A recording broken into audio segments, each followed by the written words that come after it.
సాయి బొందితిని నీ పలికిన శ్రీ రామ కథ విని.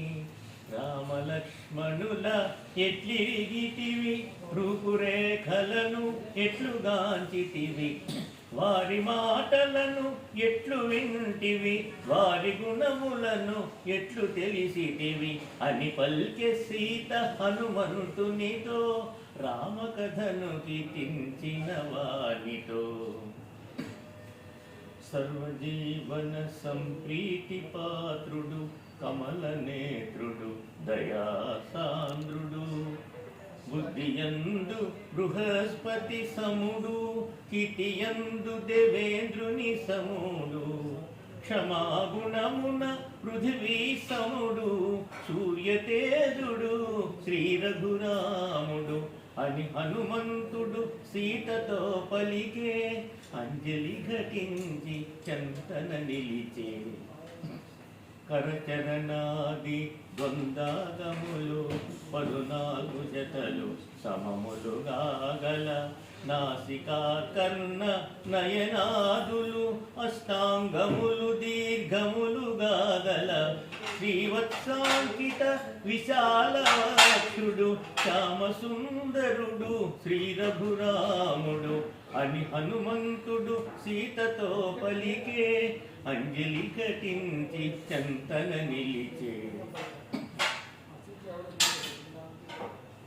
సమదీర్ఘములగు కేశములు గల, శిరోభాగమున 3 సుడులు గల, సింహశార్దూల వృషభేంద్రుల వలె హొయలు మీద వెడలు నడకలు గల, అలకలాడు అందాల మోముగల, అరవిందాక్షుడు శ్రీ రఘురాముడు అని హనుమంతుడు సీతతో పలికే, అంజలి ఘటించి చంతన నిలిచే. కనుకొలకులలో ఎరుపు జీరగల, విశాలమైన కనుదోయిగల, శంఖము వంటి కంఠసీమగల, గంభీరమైన కంఠధ్వని గల, 8 అడుగుల దీర్ఘకాయుడు, ఆజానుబాహుడు శ్రీ రఘురాముడు అని హనుమంతుడు సీతతో పలికే, అంజలి ఘటించి చంతన నిలిచే.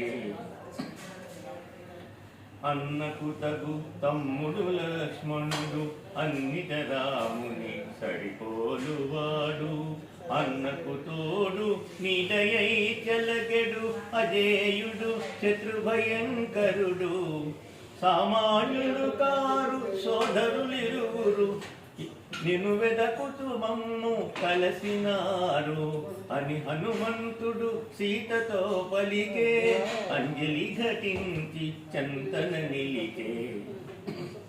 పవన కుమారుని పలుకులను విని అతడు నిజముగా రామదూతని, ఆనందాశ్రులు కన్నులు నిండగా, చిరునగవులతో జానకి చూడగా, ఇదిగో తల్లి ఇది తిలకింపుము, రాముడంపిన అంగుళీయకము అని హనుమంతుడు భక్తి మీదగను, అంగుళీయకమును సీత కొసగెను.